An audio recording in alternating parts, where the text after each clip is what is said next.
할렐루야.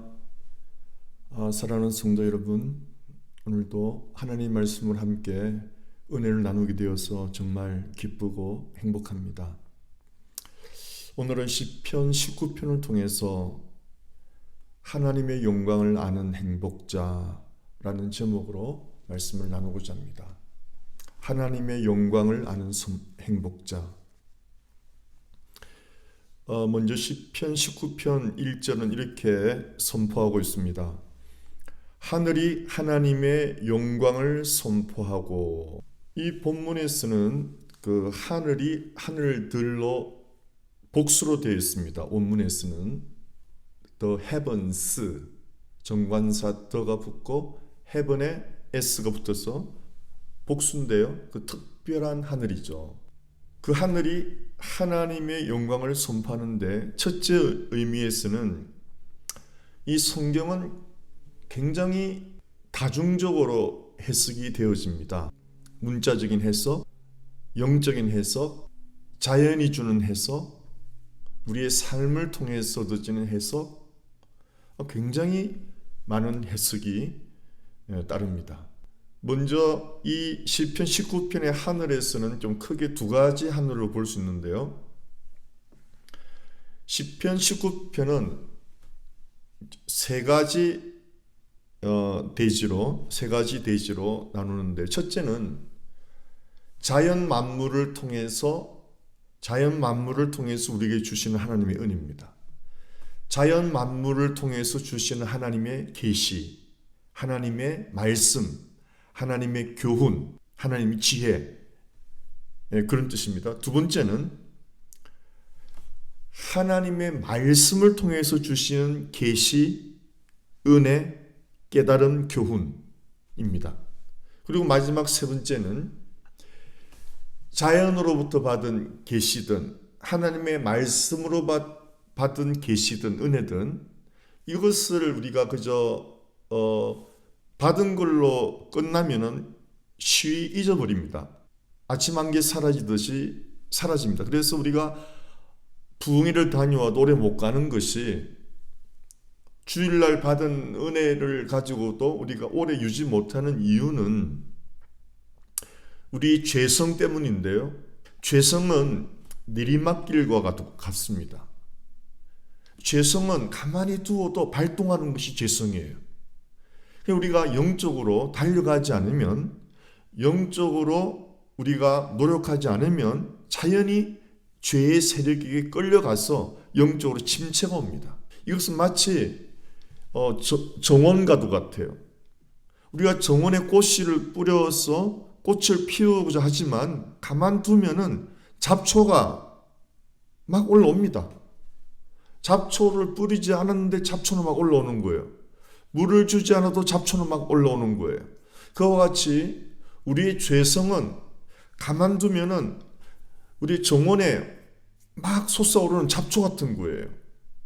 그러니까 내가 왜 주일날 은혜 받고 월화수목 금토일 은혜가 유지 안 되나, 이걸 여러분이 이상하게 생각하시면 안 되고요. 월화수목 금토일도 말씀을 보고 하나님의 은혜를 누려야만 은혜가 유지되는 거지, 주일날 받은 말씀 월화수목금토 성경 안 보면 은혜가 유지 안 되고 마음에 잡초가 그냥 일어나서 우리의 은혜가 떨어지고 자연인으로 살게 하는 것은 지극히 당연한 위치인 것입니다.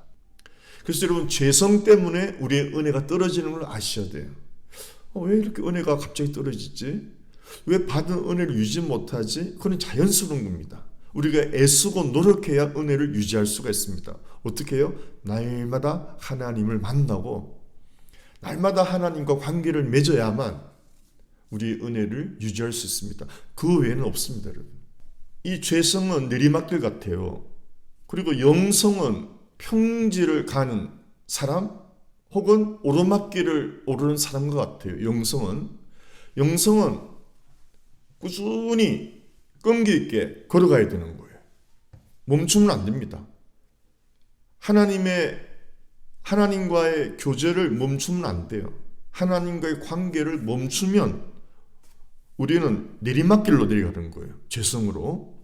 그러니까 가만히 있어도 은혜가 유지되는 건 아닙니다, 여러분. 우리가 주일날 교회 가서 목사님 말씀 한번 받았다고 월화수목금토일을 승리한다고 보장 못해요. 주일날 받은 은혜가 스파크가 일어나서 나를 자꾸 성경 보게 만드는 은혜로 유지되어야 됩니다. 그래서 설교는, 정말 귀한 설교는 은혜 받았다로 끝나면 아니고요. 그날 엉엉 울어도 안 되고요.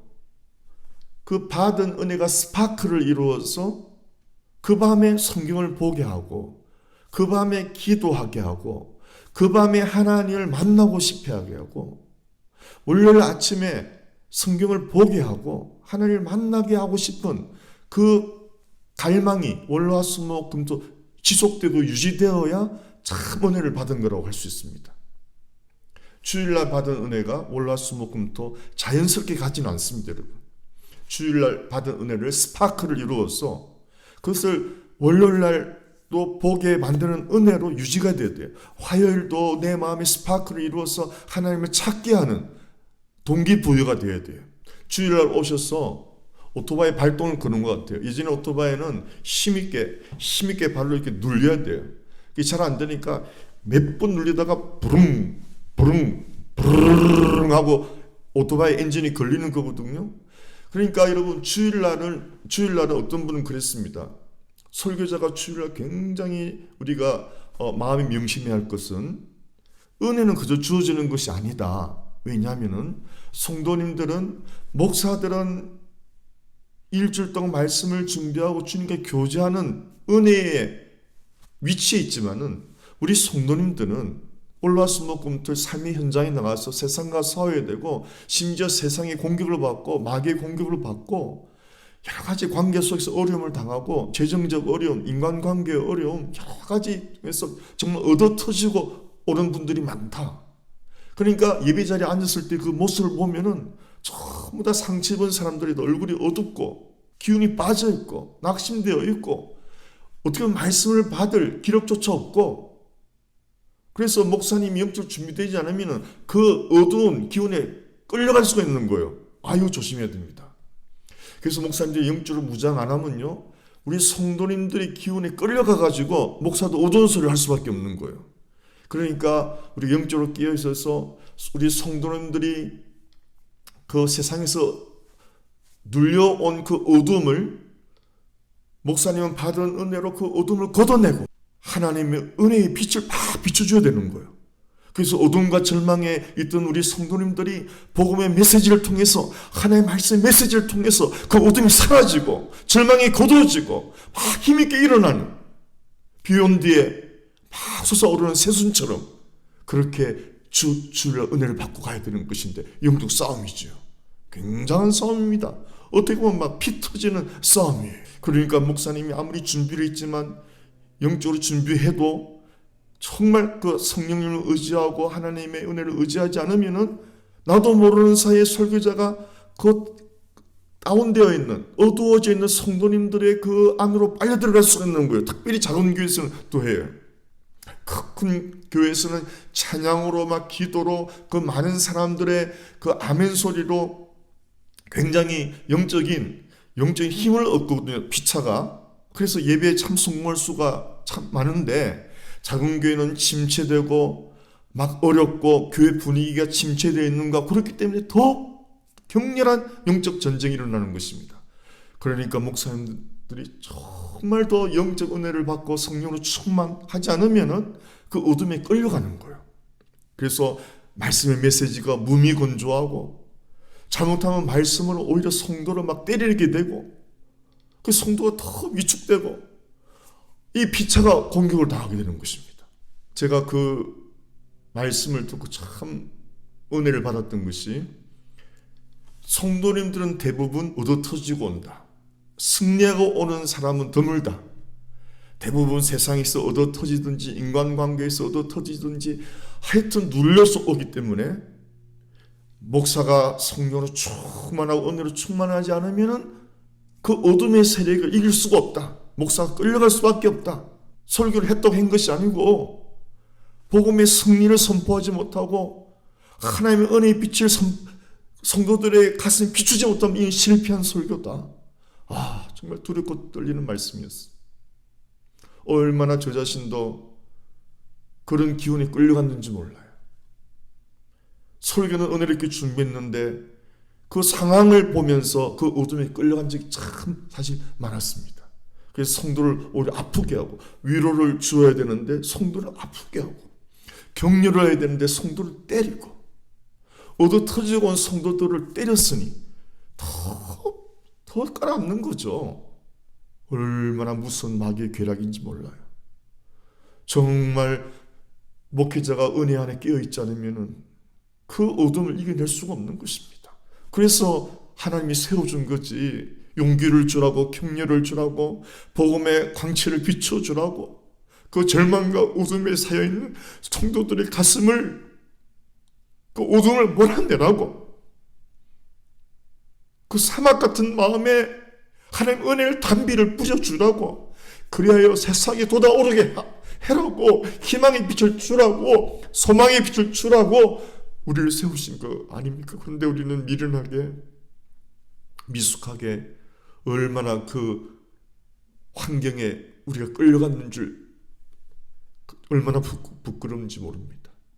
정말 예배에 오는 성도들은 어둠을 안고 온다고 봐도 좋아요.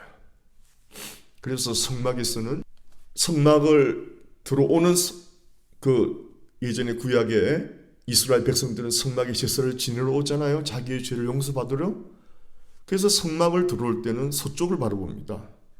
지성소가 있는 곳은 서쪽이고 성막문이 있는 곳은 동쪽이에요. 그래서 들어올 때는 서쪽을 보는 거죠. 동쪽에 쏘니까.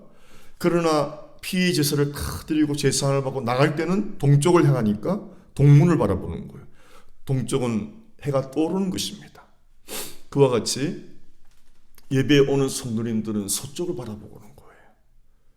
해가 지는 쪽이잖아요. 그래서 어둠과 슬픔과 낭망을 끌어안고 교회로 온다고 보시면 맞다는 거죠. 승리하고 오는 성도는 얼마 안 된단 말입니다. 이 험한 세상에서 얻어 터지고 절망과 어둠과 낙심 가운데 오는 성도들이 많단 말입니다. 그럴 때 양의 피로 제사받고 기쁜 마음으로 돌아가는 구약의 이스라엘 백성처럼 예수 그리스도의 보혈의 은혜로, 복음의 메시지로, 하나님의 은혜의 메시지로 그 절망에 처하고 낙심되고 상심에 빠져있는 그 성도들의 가슴에 은혜의 담비를 뿌려주어서 사막 같은 그 마음에 은혜의 강이 흐르게 하고, 그게 우리의 사명해야 되는 것입니다. 그러나 이거는 우리가 준비하고 해도 순간순간 공격하는 마귀를 우리가 분별하고 대적하지 않으면 우리 설교자가 쉽게 넘어가서 설교에 힘이 빠지게 되고 설교로 성도를 치게 되고 격려가 아니고 율법적인 설교가 될 수가 있는 것입니다. 그렇습니다. 설교자도 그렇고 성도님들도 그렇고 은혜를 유지하는 것은 저절로 되어지지 않습니다. 정말 우리의 싸움은 혈과 육이 아닙니다. 어떤 보이는 것과의 전쟁이 아니에요. 사람과의 전쟁이 아닙니다. 우리의 싸움은 영적인 것이에요. 마귀는 보이지 않습니다. 악한 영들은 보이지 않아요. 그러나 여러분 존재합니다. 어떻게 합니까? 여러분 우리 마음 상태로 할 수 있지 않습니까? 우리가 받은 은혜의 마음은 예수님이 거하는 하나님 임재의 장소예요. 하나님 나라가 임한 거예요. 우리 예수님께서 하나님 나라가 어디 여기 저기 있다 말하지 마라. 하나님 나라는 바로 너희 안에 있느니라. 물론 하나님의 나라는 여러 가지로 설명되어집니다. 우리 안에 임재하신 하나님의 임재, 그리스도가 내 안에 계심, 성령이 내주하심, 이게 하나님 나라입니다. 그러나 우리가 장차 영원히 살 하나님 나라도 있는 것입니다. 그리고 내 속에 임한 하나님 나라를 통해서 내가 세상에 나가서 빛과 소금으로 내가 사는 곳을 밝게 만드는 것도 하나님 나라의 확장이에요. 그래서 여러분 예수님께서 가르쳐 주신 기도에 있지 않습니까? 하늘에 계신 우리 아버지여 이름이 거룩히 여김을 받으시오며, 두 번째 예수님이 가르쳐 주신 기도 중에서 정말 중요한 두 번째가 뭐죠? 나라에 임하옵시며. 그 나라가 어디 임하죠 여러분? 우리 지금 천국이 이 땅에 임한 건 아니지 않습니까 여러분? 근데 우리가 그 기도를 합니다. 하늘에 계신 우리 아버지 이름이 거룩히 여김을 받으시오며, 그리고 두 번째, 나라의 임하옵시며. 이 놀라운 기도입니다. 그 나라는 내 속에 임하는 하나님의 임재, 예수 그리스도가 내 마음 보좌에 앉으시는 것, 성령께서 나를 통치하시는 것, 성삼위 하나님께서 나를 통치하시고 나는 그분께 온전히 복종하고 살아가는 그 삶이 나라가 임하옵시며입니다. 그것은 하나님 나라가 임하려면 여러분, 하나님의 이름이 거룩히 여김을 받아요. 내가 입으로만 하나님 거룩하십니다, 거룩한 하나님 찬양 아무리 해도 내 삶이 거룩하지 못하면 그 하나님의 이름 망령되이 여기는 거예요. 우리가 하나님의 이름에 걸맞게, 거룩하신 하나님의 이름에 걸맞게, 거룩하신 아버지 하나님의 자녀답게 거룩한 삶을 살아갈 때 이름이 거룩히 여김을 받으시면 이 기도가 상달되는 것입니다. 우리가 거룩한 삶을 살게 되면 하나님께서, 하나님 임재가 내 안에 계시고 하나님의 통치가 내 안에서 내 삶을 통해서 이루어지고 있기 때문에 거룩이 이루어지는 것입니다. 거룩은 여러분 종교적인 모습이 아닙니다. 거룩은 아침 햇살같이 밝고 환한 모습이에요. 아침에 돋는 해와 같은 것이에요. 예, 비온 뒤에 막 일어나는 새순 같은 것이에요. 구름 한 점 없는 아침 하늘 같은 것이에요. 은혜는 절대 자연스럽게 유지되지 않습니다. 은혜는 우리가 애쓰고 노력하고 그것을 간직하고 해야 됩니다. 특히 이 시편 19편은요, C.S. 루이스가 아주 경탄을 했다고 합니다.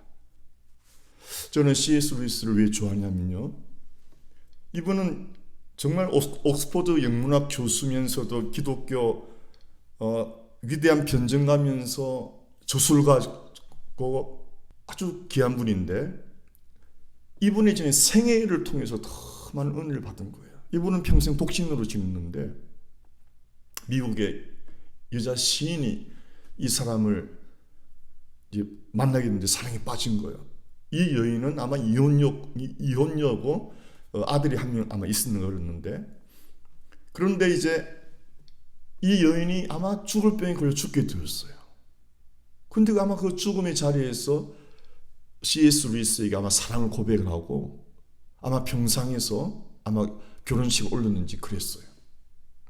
C.S. 루이스는 독신으로 살다가 평생 독신 남자, 경건한 옥스퍼드 영문학자였는데, 영문학 교수였는데, 그 참 젊은 어떤 이혼녀가 사랑의 대시를 해오는데 어떻게 받아들여진 거예요. 그리고 그 죽어가는 여인과 병상에서 결혼식을 올리고 그 이혼녀의 아들을 자기 아들로 입양한 겁니다. 그래서 C.S. 루이스는 그녀를 떠나보내고 그 아들을 죽을 때까지 양육을 잘해가지고 그 아들도 믿음 안에서 잘 성장한 거예요. 이것은 여러분 정말 성자이지 않습니까?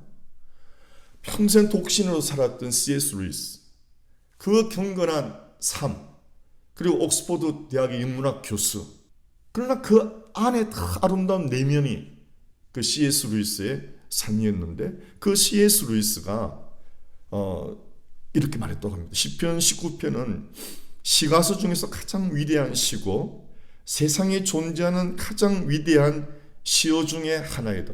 교수가 이렇게, 여러분 영문학 교수가 이렇게 말했으니 이 굉장한 거 아닙니까? 그래서 저도 시편 19편을 사실 더 관심을 있게 보았어요. 옥스퍼드 영문학 교수였던 C.S. 루이스가 이렇게 감탄한 것이라면은 한번 깊이 한번 보자라고 이제 보게 되었습니다. 근데 사실 저는 그 시가서는 여러분 성경의 욥기, 시편, 잠언, 전도, 아가서 이 5권을 시가서, 이 시가서 5권 중에서 이 시편 19편이 가장 아름다운 시다라고, 물론 이분은 전문가니까요 그렇게 담대하게 하지만 저희같이 학문도 참 부족하고 시가서 5권뿐만이 아니고 성경 전체에서 받는 은혜가 날마다 어떻게 보면 새로워요. 날마다 받는 은혜가 새롭기 때문에 감히 어느 것이 최고라고는 말을 전혀 못하겠고, 그 하나님 말씀의 은혜가 아침마다 새로워지니까 이게 제일 좋다라고 제가 함부로 말을 못하겠는 거예요. 예를 들면은 욥은 이제 어떤 분이 이렇게 고백을 했습니다. 이분은 일본의 그 신학 교수신데 오래전에 이미 돌아가신 분인데 욥기를 통해서 인간은 고통을 알게 되고 욥기 그다음에 시편이거든요. 인간은 고통을 통해서 욥기를 통해서 시편 하나님을 만나고 예배하게 된다. 야, 이 고통이 신비예요. 고난의 신비예요. 이런 부자가 하늘나라에 들어가기가 낙타가 바늘기 통과하는 것 거의 불가능하다 그랬죠. 왜 그러냐면은 모든 부자는 아니겠죠. 아주 경건한 부자도 있지 않습니까? 그러나 하나님이 없는 부자는 그 돈이 신이기 때문에 절대 하나님을 만날 수가 없다. 돈이 신이란 말입니다. 하나님 절대 우리가 두 가지 신을 섬길 수 없다고 그랬거든요. 성경에서 재물과 하나님을 같이 섬길 수 없다. 없다는 우리는 딱 둘 중에 하나를 선택해야 된다는 거예요. 하나님을 섬기면 재물이 그 밑으로 툭 떨어지는 거예요. 그 존재 가치가. 우리가 돈이 필요 없다는 건 아니죠. 돈은 범사에 응용된다고 성경에 나와 있죠. 전도서에. 돈은 범사에 응용되는 거죠. 돈은 귀한 건데. 그러니까 내 삶의 순위를 매긴단 말이죠. 돈이 제1인 사람이 부자란 말이에요. 돈 많은 사람이.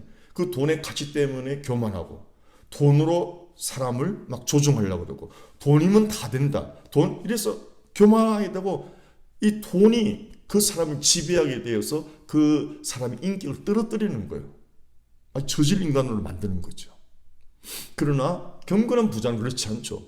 돈이 아무리 많아도 경건한 부자는 하나님이 마음 중심에 있으니까 그 돈으로 선한 일을 많이 하죠. 예. 그래서 돈을 복되게 사용하는 사람이고 하나님이 없는 부자는 돈의 노예가 되는 자신이 벌써 돈의 노예가 되어 있고요.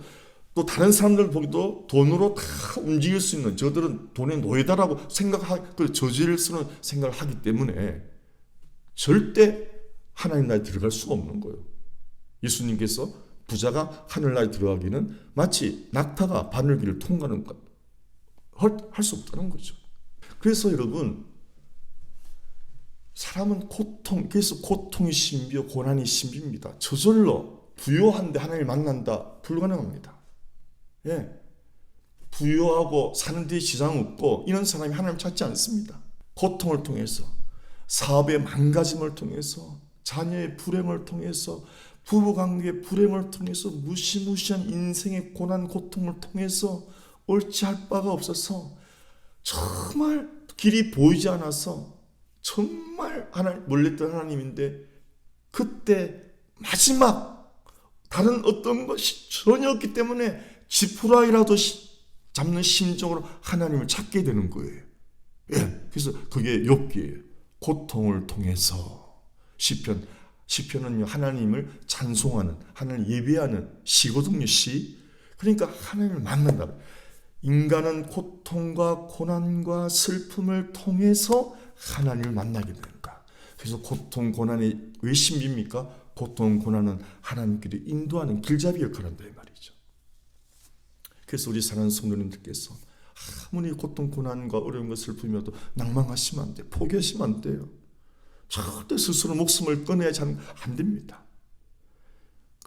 고통의 끝자락에서 정말 지푸라기로 잡는 심정으로 하나님을 잡아보시면은 놀라운 은혜가 시작되는 겁니다. 예전에 저는 잊을 수 없는 간증이 있는데 홀사모라는 걸 만든 사모님인데 시골 교회에서 목회하시다가 남편 목사님이 하여튼 간암인지 하여튼 암으로 돌아가시게 되었어요. 하루아침에 교회에서 쫓겨나게 되었습니다. 아마 그 교회가 은혜가 없었던가 봐요. 목사님 죽으니까 사모님이 자녀들 그냥 쫓아냈더래요. 다른 목사님 부임해야 되니까. 근데 어떻게 좀 살아갈 길을 마련해주지 못해 그냥 쫓아냈는가 봐요.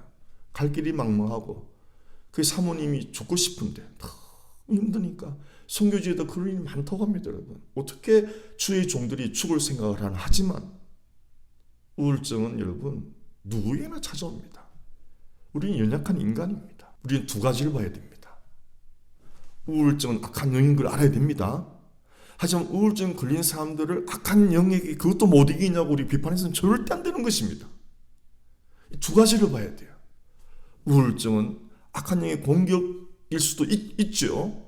또 어떤 신체의 어떤 우리가 알 수 없는 어떤 화학작용일 수도 있습니다. 어떤 경우에도 불구하고 우리는 그 사람을 정죄하면 안 돼요. 그래 정신과 전문의 그렇다 그래요. 우울증 걸린 사람에게 가장 잔인한 말은 나약하게 그것도 못 이기느냐고 이 말이래요. 그거는 가장 최악의 말이랍니다. 그 정신과 전문의가 그렇게 말을 해요. 그래서 가장 해줄 수 있는 게 뭐냐? 심지어 정신과 의사도 어떻게 해줄 수 없을 때가 많답니다. 그럼에도 불구하고 가장 위로할 수 있는 최선의 대답은 네가 아무리 힘들지만 난 부족하지만 내가 너와 함께하고 싶다. 언제라도 필요할 때 나를 불러도. 그런 말이라는 거예요. 만일 아내가 우울증에 걸렸으면 여보 내가 목사인데도 당신은 해줄 것이 없는 것이 너무 미안해. 하지만 여보 나는 기도로 당신과 함께 할게. 힘들 때 언제로 나를 불러. 난 당신과 늘 함께 해. 그런 위로라는 거예요. 그거면 충분하다는 거예요. 인간이 할 수 있는 거 별로 없어요, 여러분. 내가 참 약하지만은, 내가 참 보잘것없지만은 당신과 함께 하겠다. 예, 그 진정성만 들려주면 된다는. 그러면 그 사람한테 소망이 오고 또 우리 기독교인들한테는 우리가 그런 겸손한 자세만 가져도 하나님께서 은총을 베푸신다고 그러는 거예요. 이런 빌립보 2장에서도 에바브로 디도가 주의 일을 하다가 죽을 병이 걸렸어요. 어떻게 주의 정도의 죽을 병이 걸려? 그렇게 말씀하시면 안 돼요, 여러분. 병은 누구에게나 찾아올 수 있는 것입니다. 우울증은 누구에게나 찾아올 수 있는 것입니다. 그러면 은혜 받은 성도라면은 두 가지를 균형 있게 생각해야 돼요. 악한 영의 공격이 맞죠. 맞지만 악한 영의 공격을 받은 사람들 정죄해서는 더 안 되는 거죠. 약해서 받는 거니까 하나님 약한 자는 일으켜 세우라고 그랬잖아요. 예, 약한 자를 일으켜 세워주고, 예, 강한 자는 종이 되고, 그렇죠, 여러분? 그러니까 약해서 사람이 약해질 때가 있지 않습니까? 그 약해서 악한 영의 공격을 받을 때 우리가 어떻게 해야 되죠? 정죄하는 거예요. 함께 기도해. 함께 하는 때 우리는 중보 기도에 무기가 있죠. 진실되게 중보 기도해 주면 그 악한 영이 나갑니다, 여러분. 할렐루야. 그리고 놀라운 것은 여러분, 사람은 참 신기해요. 내가 아무리 큰 소리 치도 내가 약해질 때가 있는 거예요. 그럴 때 내게 우리 기도를 통해서 받은 은혜를 받은 사람 또 우리를 위해서 기도해 주기 때문에 우리가 상생하는 거예요. 이 사실을 꼭 아셔야 됩니다. 그래서 참 인간은 고통을 통해서 욥기를 통해서 시편 하나님을 만난다.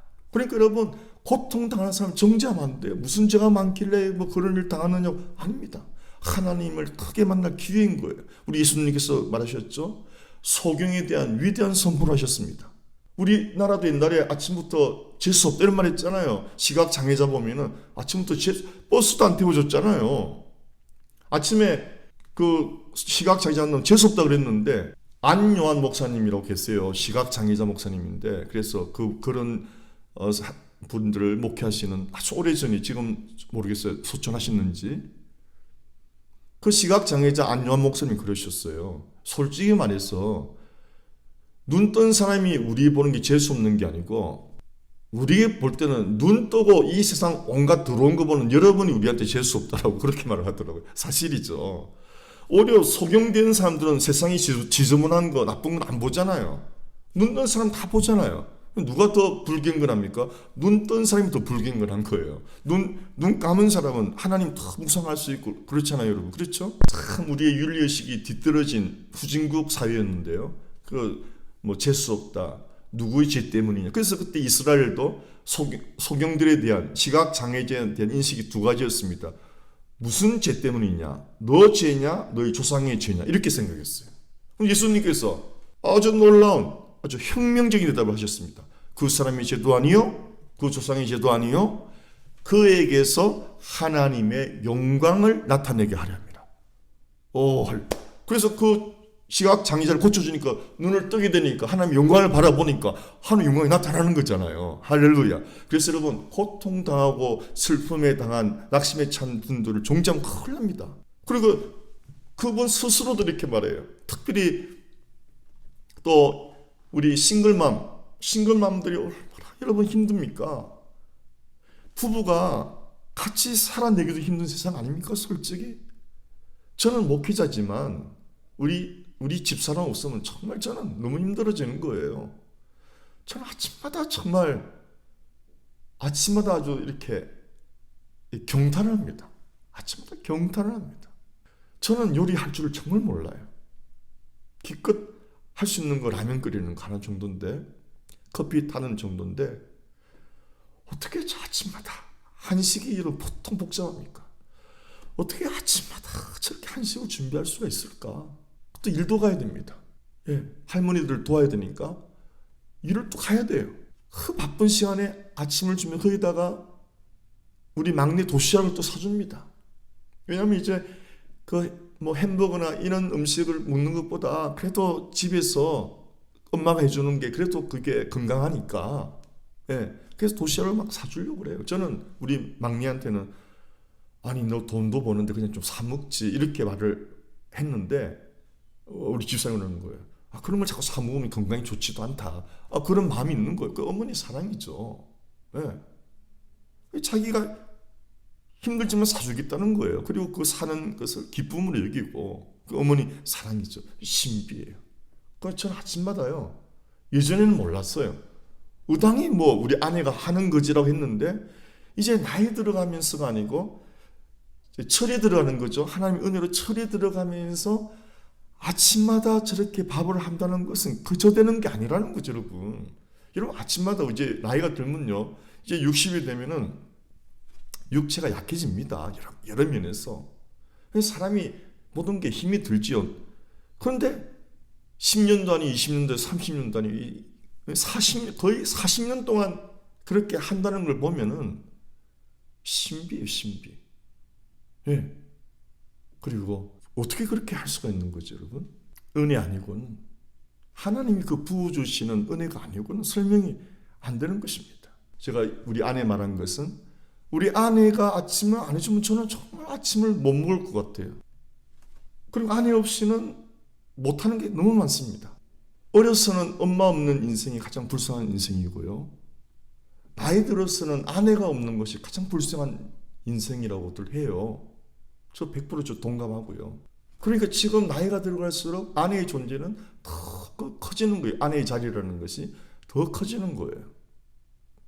뭐 하나님 믿는 목사가 그런 말을 하냐? 저는 약한 목사입니다. 저는 우리 아내의 도움 없이는 정말 힘듭니다. 저는 그걸 하나님의 은혜로 보죠. 만사가 저는 은혜 없이는 살아갈 수가 없는 나약한 목사예요. 그런 것으로 볼 때 저는 싱글맘들이 남편 없이 혼자 이 험한 세상을 살아가고 자녀를 키워야 되는 그 싱글맘들이 얼마나 힘들겠느냐, 이거는 상상을 못하는 거죠. 근데 거기서 더 힘든 게 뭔지 아세요, 여러분? 제가 우리 싱글맘 미니스트리하는 여자 목사님한테 들었는데, 잠깐 서칭하듯이 말했는데, 그 자기 연민이라는 데서 그 목사님이 말씀하셨는데, 그때 서칭하는 말 했지만 저 가슴에 이렇게 탁 와닿는 거예요, 이게. 싱글맘들은 자기 연민으로 마귀가 공격을 자주 하구나, 이걸 제가 깨달은 거예요. 싱글맘 중에는 뭐 여러 가지 이유가 있겠죠. 여러 가지 이유로 헤어졌거나 뭐 사별했거나 있을 거 아닙니까? 그런데 사별이 아니고 이혼한 싱글맘들은 상처가 있는 거예요. 만약에 그 남편이 바람이 나서 싱글맘이 됐다, 이거는 죽을 때까지 상처가 되는 거예요, 여러분. 자, 여러분 보십시오. 마귀가 어떻게 사람을 괴롭히는지. 그 남편이 바람나서 나갔으니 그 남편이 100% 잘못된 사람이죠. 근데 마귀는 자꾸 자기를 공격하는 거예요. 그 싱글맘을. 너가 잘못했기 때문에 그렇게 된 거다. 그래, 너는 그 남편이 너를 버렸듯이 너는 귀중하지 못하다. 너는 존귀하지 못하다. 심지어 너는 뭐 쓸모없다. 이런 식으로 막 몰아갈 거 아니에요. 그게 깊어지면 우울증이 빠지는 거예요, 여러분. 이거는 마귀의 참소입니다. 마귀의 거짓 화살입니다, 여러분. 이것은. 근데 여러분, 싱글맘들은 그런 공격에 노출되어 있다는 거예요. 노출되어 있다는 거예요. 이게 여러분, 자기 비하, 자기 연민, 이거 무슨 마귀의 독화살입니다. 정말 무슨 독화살이에요. 이런 마귀는 교만하게 하고 막 죄짓게 하고 죽이게 하고 이것만이 마귀의 술책이 아니고요. 사람을 한없이 낙담하고 하는 게 더 많이, 그 화살에 더 많이 넘어집니다. 정말 무섭습니다. 영적으로 깨어있지 않으면은 그 독가살 맞고 신음하고 그 깊은 침륜 속에 나락수로 빠져들어가는 거예요. 마귀는 그렇게 공격하죠. 너의 잘못으로 남편이 떠나지 않느냐. 너가 싫었기, 그럼 너한테 어떤 그 싫은 것이 있을 거 아니냐. 너는 사람들이 너를 싫어하는 걸 알아야 돼. 너는 매력이 없어. 그래서 너 남편이 너를 떠난 거야. 너는 누구에게도 매력이 없어. 그래서 넌 살 가치가 없어. 이제 죽는 게 낫지 않겠어? 여러분, 소름 돋지 않습니까? 그렇게 여러분 최진실 보십시오. 최진실. 그 이쁘게 생긴 그 국민 배우. 최진실만 데려간 것이 아니고 아주 일가족 그 헤어진 남편까지도 데려갔죠? 여러분 보십시오. 마귀는, 우리 아버지는 예수님을 왜 보냈어요? 생명을 주되 풍성한 생명을 주려고 오셨고요. 마귀는 우리를 속이고 아주 노략질하고 죽이고 멸망시키려고 이 마귀가 이 땅에서 지금 존재하는 거예요, 여러분. 예수님이 오신 것은 마귀를 멸하려 하심이라. 요한일서에 예수님이 이 땅에 오신 마귀를 멸하려 하심이라. 그래서 믿는 자의 첫째 증거는 악한 영을 내가 쫓아야 된다는 거죠. 우리 속에 그 마귀 불화살 쫓아내려 뽑아버려야 되는 것입니다, 여러분. 그래서 우리는 말씀이 필요한 거예요. 주의 종들의 선포가 필요한 거예요. 너는 쓸모없는 존재, 너는 매력적이지 않다. 그래서 남편 떠났다. 아닙니다. 예수님이 말하지 않습니까? 너는 존귀한 존재다. 내가 너를 위해 목숨을 버렸지 않느냐? 내가 너의 그 외로움을 위해 내가 왔지 않느냐? 내가 너의 그 고통을 해결해 주려고 십자가에서 피를 흘리지 않았느냐? 그러므로 너는 부활 생명으로 살아나야 되지 않겠니? 죽고 싶어 했던 어떤 목사님이 그랬다잖아요. 막 자살하려는 목사님이 그랬다잖아요. 하나님 나타나셨어. 너는 이미 죽었단다. 너는 이미 죽었단다. 이제 날 위해 살 수 없겠니? 이제 날 위해 살 수 없겠니? 이제 너는 존귀한 존재다. 나의 영광을 위해 살 수 없겠니? 너의 옛사람, 너를 끝까지 침륜으로 끌어당기는 그 옛사람에게 속지 말고, 그건 너가 아니냐. 마귀야, 마귀. 마귀의 지배를 받고 어둠의 나라에서 어둠 속에서 살던 옛사람은 마귀야, 마귀. 끌려가지 마라. 그건 죽었다. 매장당했다. 예수가 십자가에 못 박힐 때 온전히 매장당했다. 뱀이 못 박힌 거야. 뱀이 못 박힌 거야. 그걸 바라보아라. 뱀이 못 박힌 것을, 옛사람이 못 박힌 것을, 너를 버리고 떠난 그 옛사람은 못 박힌 거야. 지금의 너는 예수님이 너를 위해서 피 흘려준 고귀한 존재야. 너는 부활의 사람이야. 너는 영원한 생명을 가진 사람이야. 일어나거라. 이제 날 위해 살 수 없겠니? 연민에 빠지지 말아라. 속지 말아라. 떠나간 그 남자에게 미련 갖지 마라. 이제 날 남편으로 삼아라. 널 버리고 간 남자를 왜 생각하니? 널 두 번 죽이지 않니? 너가 한 번 죽은 거 떠오르 두 번 죽기를 원하니? 이제 그에게서 벗어나라. 내가 네 남편이다. 일어나라. 이제 날 위해 살 수 없겠니? 나는 너를 영원히 떠나지 않겠다. 나는 너를 영원히 함께하겠다. 내가 너를 도와주겠다. 이것이 우리의 새 신분 아닙니까, 여러분? 우리는 정말 서로 깨어있어야 됩니다. 깨어있지 않으면 우리가 마귀의 도구가 되어버립니다. 마귀가 쏘는 불화살의 도구가 되어버립니다. 상처입은 영혼에게 상처입은 말을 하게 됩니다. 여러분, 모든 고통은 하나님을 다시 만나는 길목에 있는 걸 믿으시기 바랍니다. 욥기는 시편으로 나아가는 길이에요. 아무리 어려운 고통이 있어도 여러분, 욥만큼 그런 고난이 있었겠습니까? 욥은 고통을 통해서 하나님을 더 뜨겁게 만났습니다. 여러분, 말씀을 붙드시기 바랍니다. 고난을 통해서, 고통을 통해서 우리는 시편 하나님을 만나고 예배하게 됩니다. 하나님을 찬양하게 됩니다. 그리고 시편 잠언을 통해서 하나님을 예배하고 하나님과 관계를 맺고 하면 자연히 하늘나라의 지혜가 임합니다. 분별이 임하는 거죠. 마귀의 불화살이 보이는 겁니다. 우리가 분별할 수 있는 거 굉장히 중요합니다. 마귀의 소리인지 뱀의 소리인지 우리 그리스도의 소리인지 생명의 소리인지 사망의 소리인지 우리는 분별할 수 있는 하나님의 지혜를 받게 되는 거예요. 잠언을 통해서. 그리고 전도서입니다. 하나님의 지혜를 받은 성도들은 분별력입니다. 세상 부귀 영화 이 땅의 것은 다 헛되고 헛되다. 완전한 분별이 오는 거예요. 전도서입니다. 그러므로 하나님을 경외하는 것이 사람의 본분이고 행복이다. 깨닫는 거예요. 그리고 마지막 아가스입니다. 아가스는 하나님과의 사랑입니다. 전도서는요, 이 인간의 마음은 이 세상 무엇으로도 채울 수 없다고 선포합니다. 아가서는요, 이 사람의 마음은요, 하나님의 사랑으로 그 하나님의 사랑은요, 사람의 마음을 채우고도 넘쳐난다.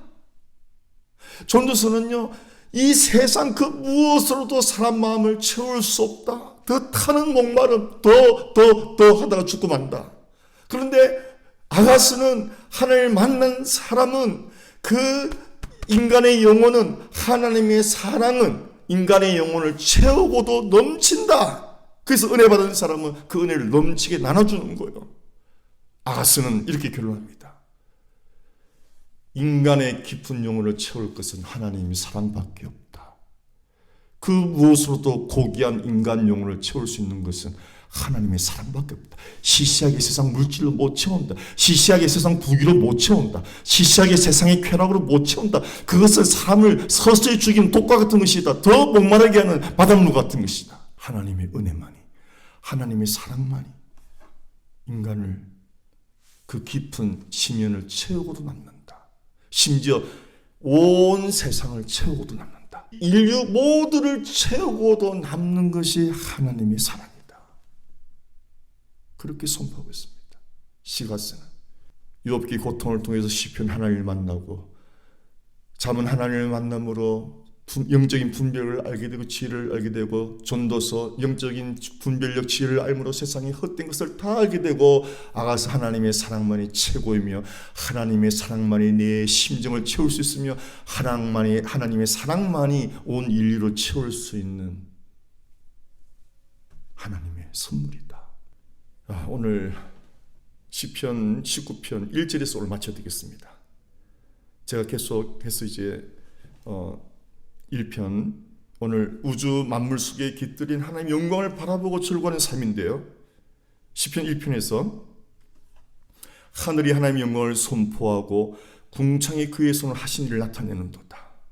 하늘은 the heavens, 복수는 여러 가지를 나타냅니다. 첫째는요, 자연계에 보이는 하늘을 통해서 하나님의 영광을 선포하죠. 이 세계는 두 가지 책이 있습니다. 자연이라는 책이 하나님을 소개합니다.